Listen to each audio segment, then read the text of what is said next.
Centos de persoas volveron darlle vida este sábado á localidade da Ponte de Lóuzara, no concello de Samos, grazas á Feira de Artesanía que este ano celebrou a súa 15ª edición ca participación de numerosos postos dende cestería e coiro ata bisutería, textil, madeira ou alimentación.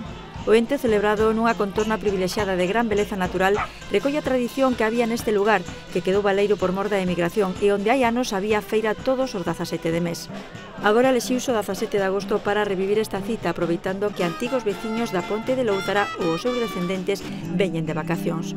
O deputado de Medio Ambiente, Carlos López, asistiu ao encontro, que contou co apoio da institución provincial.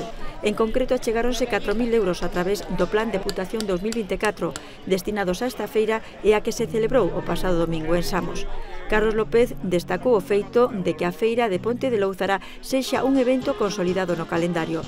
Supón, dixo, un importante revulsivo económico para toda a zona e contribúe a dinamizar a vida social e económica do municipio.